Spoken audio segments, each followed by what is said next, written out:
Professor Char Miller, welcome to 7:30. Thank you so much.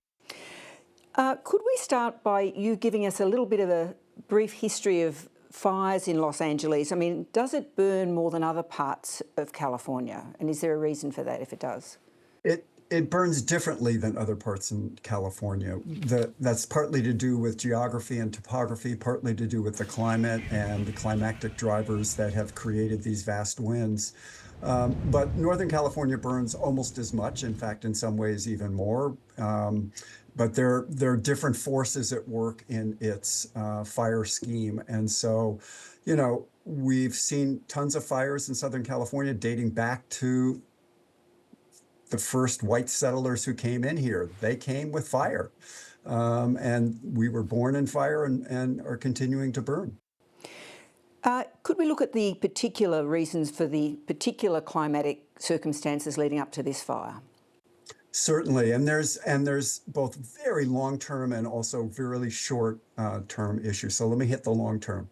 Southern California, like the entire American Southwest, from El Paso, Texas, to Los Angeles and north from there, has been suffering from a drying out for the last 40 plus years, according to the Environmental Protection Agency.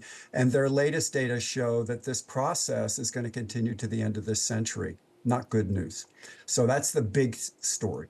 The secondary story is the Santa Ana winds that then clashes with this long-term drought and a short-term drought. We got maybe 0.3 of an inch of rain this year when we're supposed to have 5 to 6 inches at this point, so we're way behind. And then the third factor is also a long-term process of maybe about 100 years or so, in which Angelenos, those who live in Los Angeles, have been moving out into the foothills. Those with disposable income and cars have been moving out into the foothills and its steep topography for most of a century, but really driven by the aftermath of World War II. So we've got a human geography, a climactic set of forces that are short-term and long-term, and that has produced, in this particular instance, an extraordinary, horrific conflagration. There's always a lot of blame gaming going on, and of course that goes to the physical infrastructure issues associated with this fire.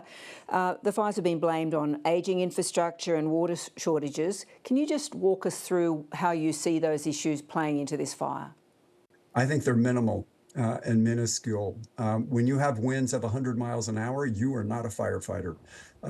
You're, as one fire boss told me, at 10 miles an hour, I'm a firefighter. It's anything over 30 and I'm an observer.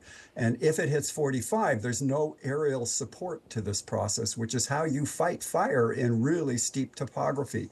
So no one could have done anything to have stopped. It's like trying to stop a typhoon. You can't do it. So you work on the edges. You work in the places where you are able to fight and hold the line and get people out of there, which is really what they did for the first 24 hours. The blame game drives me crazy because they're not paying attention to the natural issues that are here.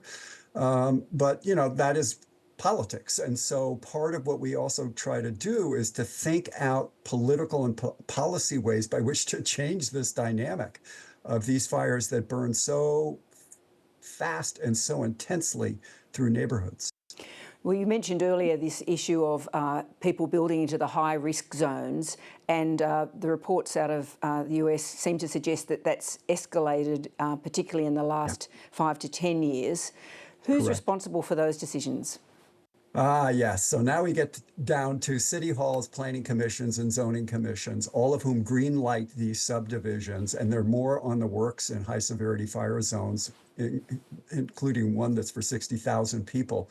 And you look at that and you think, it's a fire zone. It's dangerous, but the whole notion of housing and economic growth is so built into the DNA, baked into the DNA of politicians in the United States and perhaps everywhere, that breaking that cycle is really, really hard. My own sense is, if it's a policy problem, then we can make better policies. But at the moment, there doesn't seem to be the political will for that. There's been a very ugly attack on the governor of California by President Trump. Yeah. What are his allegations against the governor, and what impact have they had in terms of the debate about what needs to be done, those sorts of changes in policy you're talking about? part of the dilemma is that he's attacking people on the assumption that they actually could have stopped this fire themselves, whether Mayor Bass of Los Angeles or Governor Newsom. They're political rivals of President-elect Trump, and that's the source of this.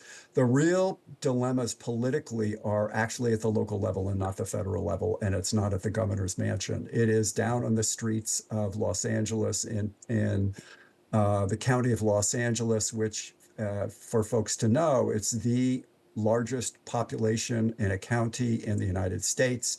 It is also the second most dense county in the United States, which is not how people think about Los Angeles. We managed to sprawl densely. It's weird.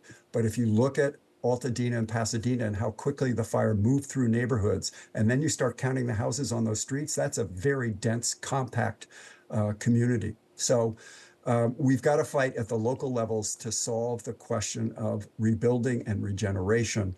But that seems, again, to be beyond the capacity of political leadership. Professor Miller, thank you so much for talking us through it tonight. Thank you so much.